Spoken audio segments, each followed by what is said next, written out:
Assalamualaikum, my champions. How are you? I hope you all will be fine. Students, अॼु असां पढ़ंदासीं class 10 जी English जो chapter number 2 dignity of work यानी कम जी अज़मत। Akhtar came home late from school one day. Akhtar हिकु ॾींहुं स्कूल खां घर ॾे वापसि देरि आयो। He was feeling cross and looked untidy.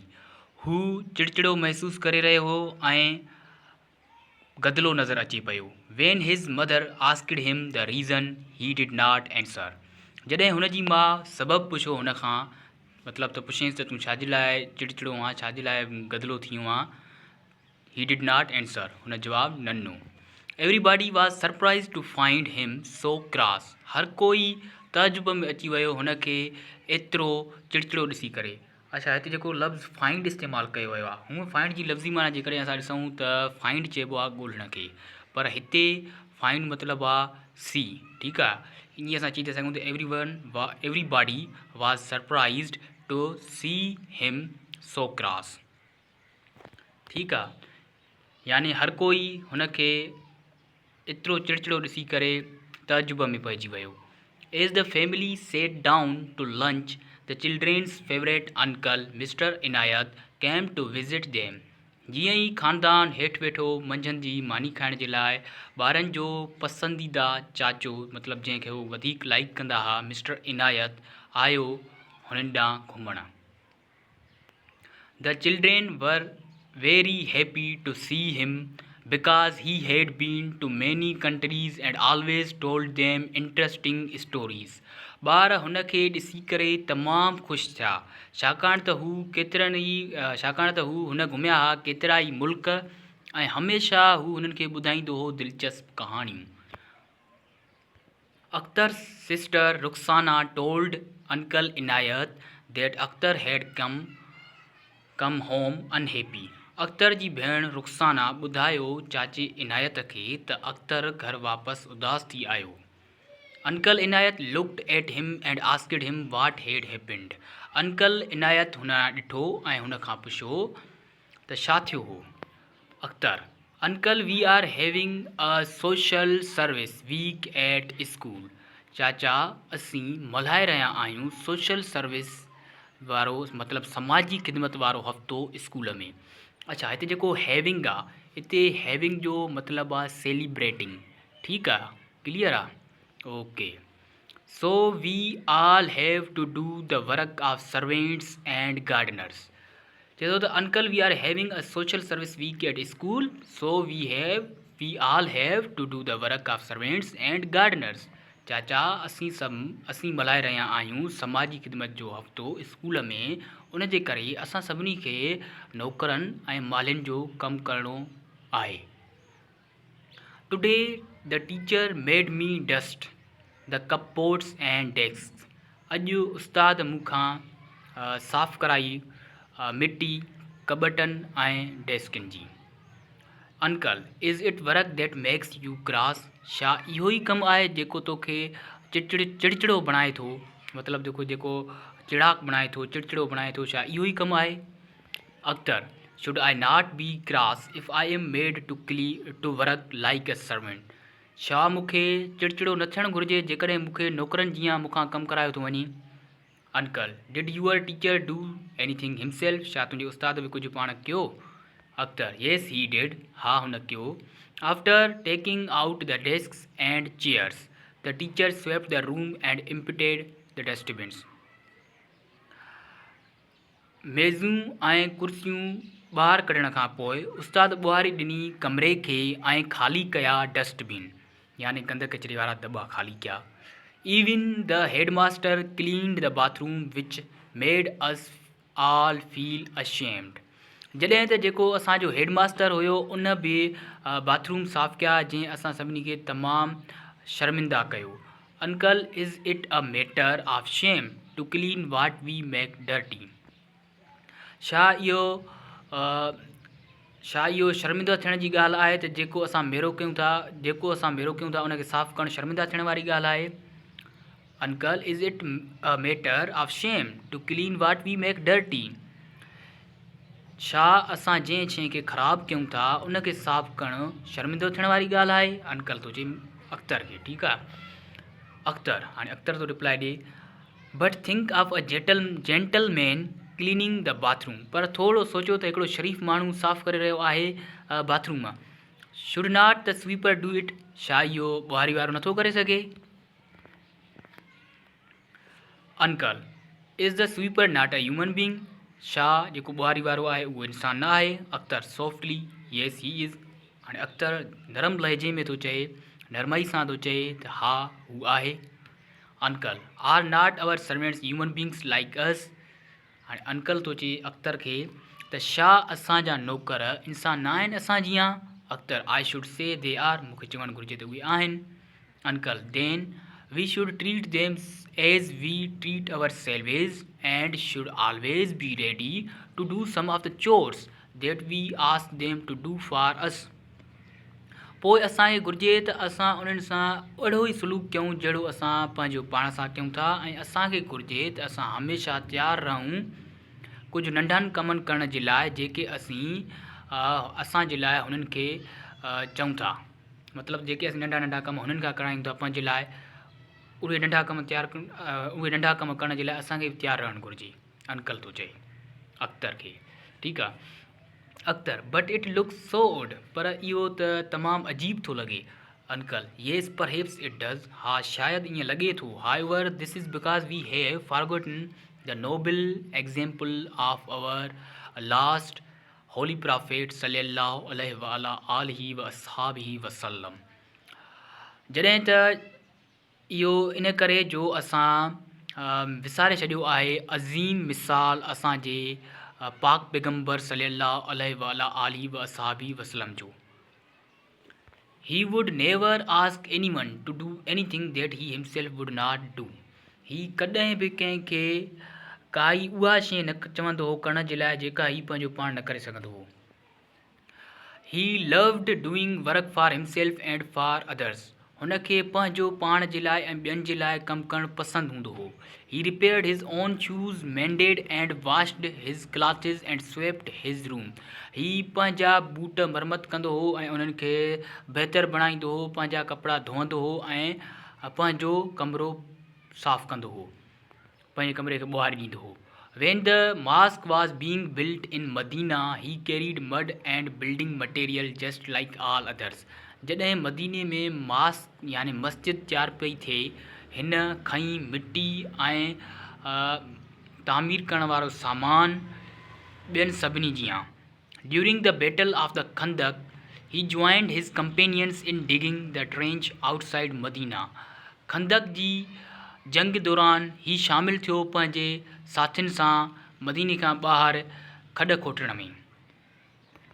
Rukhsana, वर हिज कंपेनियंस आल्सो लाइक हिम अंकल, हाणे जेका अख्तर जी भेण आहे रुखसाना, उहा अंकल इनायत खां थी पुछे त छा हुन जा साथी बि पिणु पसंदि कनि पिया हुनखे चाचा, मतिलबु त अहिड़ो कमु करणु हुन जा साथी बि छा पसंदि कनि पिया? हिन रुखसाना जो चवण जो मक़सदु हिते इहो आहे।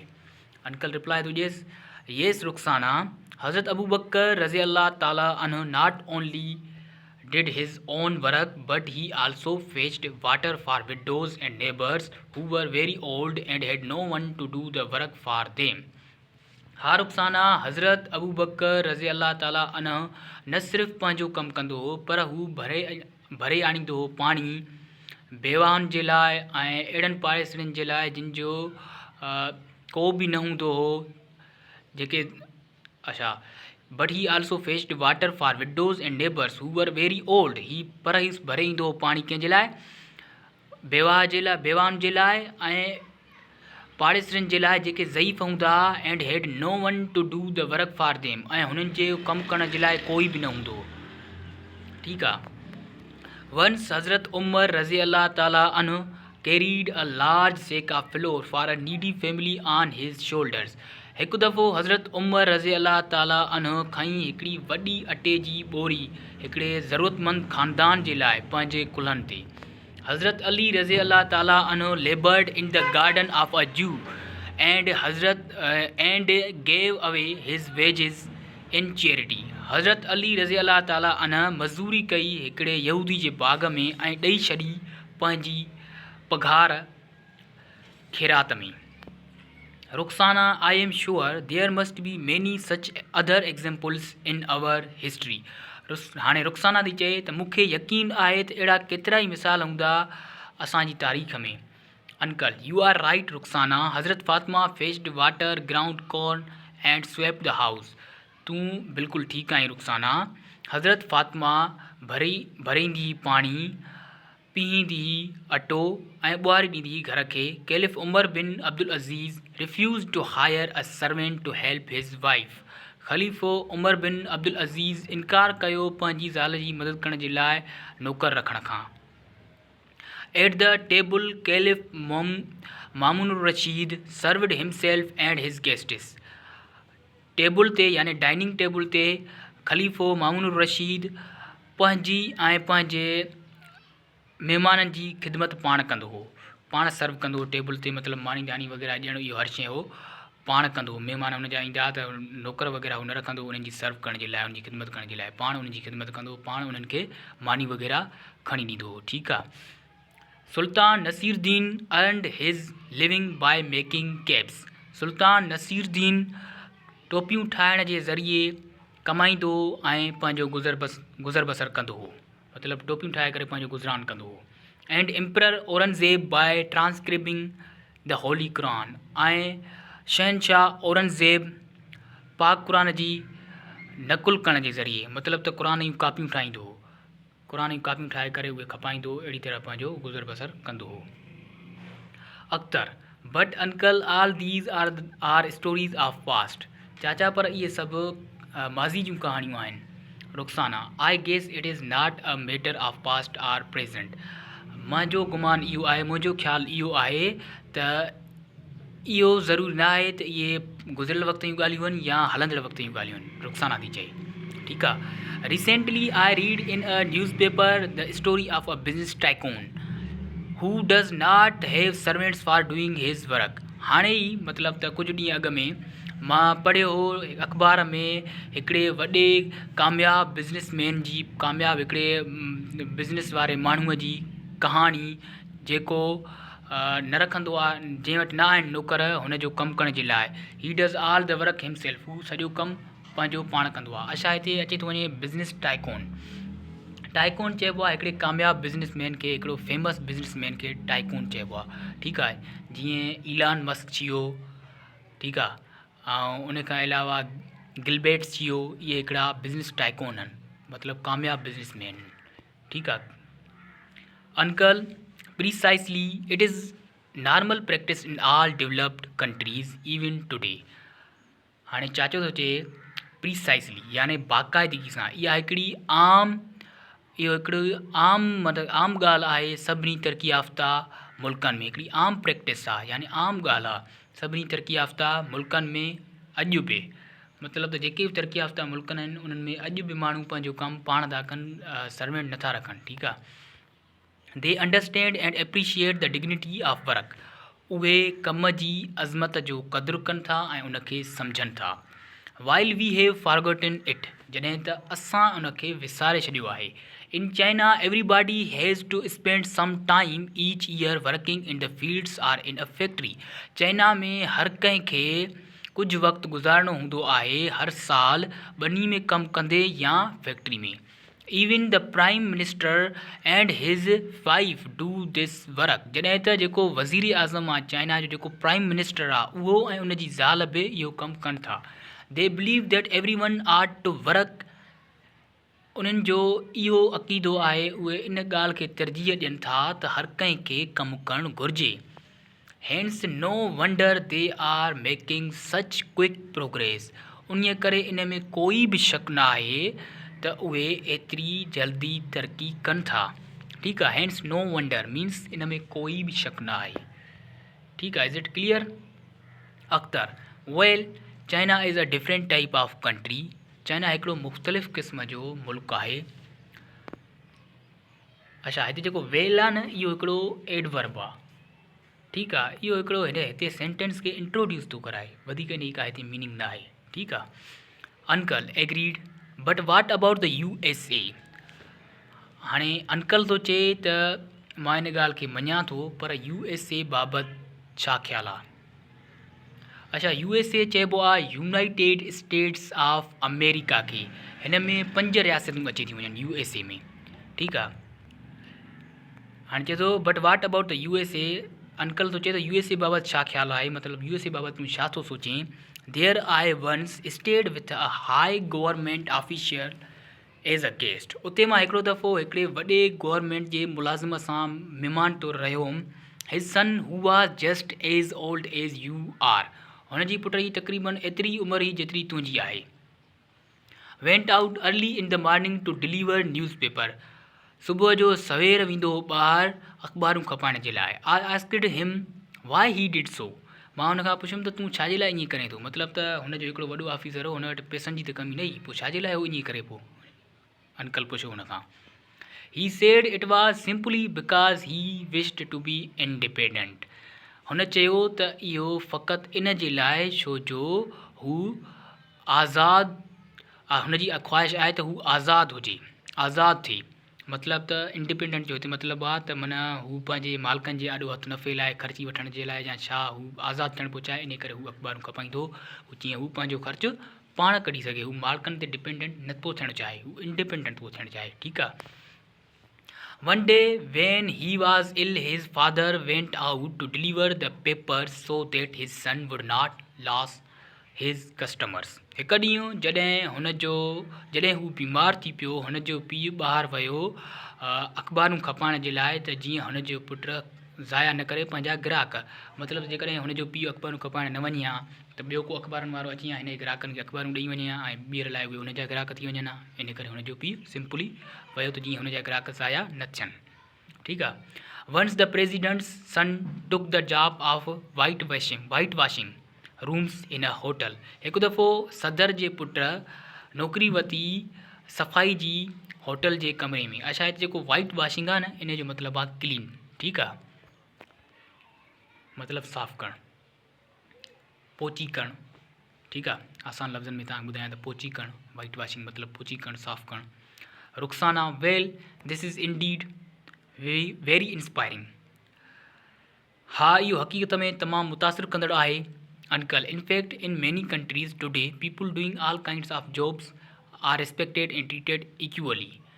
हक़ीक़त में केतिरनि ई मुल्कनि में अॼु बि माण्हू मुख़्तलिफ़ क़िस्मनि जी नौकरियूं कनि था, उन्हनि जी इज़त कई थी वञे ऐं सलूक कयो थो वञे उन्हनि सां बराबरी वारो। And no person is considered superior or inferior just because of their job. ऐं कंहिं बि माण्हू खे आला या घटि नथो सम्झो वञे उनजी नौकरी जे करे। Many heads of status, successful business leaders and celebrities follow this philosophy. केतिरा ई रियासतुनि जा हेड्स यानी वॾा कामयाब बिजनेस पर्सन्स, बिज़नेस या कामयाब जेके अॻवान आहिनि ऐं जेके सेलिब्रिटीज़ आहिनि, इहे फॉलो कनि था इन ई क़ाइदनि जे, इन्हनि क़ाइदनि खे, इन ई फिलॉसफी खे। यानी फिलॉसफी चइबो आहे सेट ऑफ प्रिंसिपल्स, ठीकु आहे, क़ाइदनि जे मजमूअ खे फिलॉसफी चइबो आहे। ऐं सेलिब्रिटीज़ चइबो आहे कंहिं फेमस पर्सनालिटी खे, जीअं एक्टर्स थी विया, ठीकु आहे, एथलीट्स थी विया, सिंगर्स थी विया, इहे सभु छा आहिनि, सेलिब्रिटीज़ आहिनि, ठीकु आहे। कामयाबु शख़्सियतुनि खे सेलिब्रिटी चइबो आहे, ठीकु आहे, क्लियर आहे। अच्छा, हिनखे थोरो वराए मां हिन जी माना करी तव्हांखे अञा आसानी सां सम्झायां थो। Many heads of status, successful business leaders and celebrities follow this philosophy. केतिरा ई रियासतुनि जा वॾा कामयाबु बिज़नेस वारा अॻवान ऐं जेके कामयाबु शख़्सियतूं आहिनि, इहे पोइलगी कनि था इन्हनि क़ाइदनि जी, ठीकु आहे। Akhtar, thank U uncle, U always teach us something useful. महिरबानी चाचा, तव्हां हमेशह असांखे का फ़ाइदेमंद शइ था ॿुधायो, ठीकु आहे। हिते यूज़फुल मतिलबु बेनिफिशियल यानी फ़ाइदेमंद। Indeed these examples are extremely motivating. हक़ीक़त में इहे सभु मिसाल तमामु हौसला अफ़ज़ाई ॾींदड़ आहिनि। They have really made me think. उन्हनि वाक़ई मूंखे सोचण ते मजबूर कयो आहे। I was wrong to be upset about cleaning my own classroom. मां पंहिंजो ई क्लासरूम खे साफ़ु करण बाबति साफ़ु करण जे लाइ मायूस थियण बाबति ग़लति हुयुसि। Now I have learned that no work is manual or low as long as it is honest.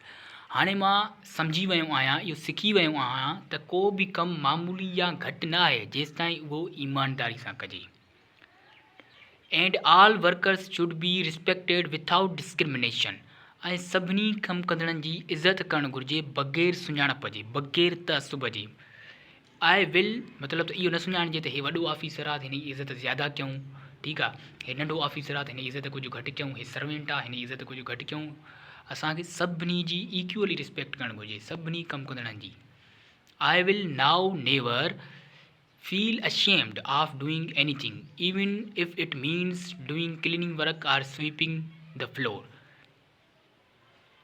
हाणे मां कॾहिं बि शर्मिंदो महसूसु न कंदुसि कोई बि कमु करण में, चाहे उहो सफ़ाई जो कमु हुजे या फर्श खे ॿुहारी ॾियण वारो कमु हुजे। Respect for all honest work will be the motto of my life. सभिनी respect for all honest work, सभिनी ईमानदार कमनि जी इज़त करणु मुंहिंजी ज़िंदगी जो मक़सदु हूंदो। अच्छा, हिते ऑनेस्ट वर्क यानी ईमानदार वर्क कमु, तव्हां चवंदो ईमानदार कमु वरी छा आहे? ईमानदार कमु जो मतिलबु आहे त उहे कम जेके माण्हू ईमानदारी सां था कनि उन्हनि जी इज़त करणु, पोइ चाहे उहो कहिड़ो बि कमु हुजे। जेकॾहिं कोई इंसानु चए थो त ईमानदारी सां कंदो न, त पोइ उन जी इज़त करणु मुंहिंजी ज़िंदगी जो ई मक़सदु हूंदो। ठीकु आहे, क्लियर आहे। उमेदु आहे त तव्हां सभिनी खे हीउ सुठे नमूने सां चैप्टर सम्झ में अची वियो हूंदो। मां पंहिंजो पूरो वस हलायो आहे, पूरी कोशिशि हलाई आहे त मां तव्हांखे आसान खां आसान नमूने सां सम्झाए सघां। जेकॾहिं पोइ बि तव्हांखे कोई वर्ड सम्झ में न आयो या कंहिं सेंटेंस जी मीनिंग सही सां सम्झ में नथी अचे त तव्हां मूंखां कमेंट सेक्शन में पुछी था सघो। इंशाल्लाह जल्दी असां मिलंदासीं अॻिले लेक्चर में। ख़ुदा हाफ़िज़। तेसि ताईं जे लाइ ख़ुदा हाफ़िज़। इंशाल्लाह जल्दी असां अॻिले लेक्चर में असांजी मुलाक़ात थींदी। हिन चैप्टर बाबति जेकॾहिं तव्हांखे कोई बि सुवालु आहे त तव्हां मूंखां कमेंट सेक्शन में पुछी था सघो।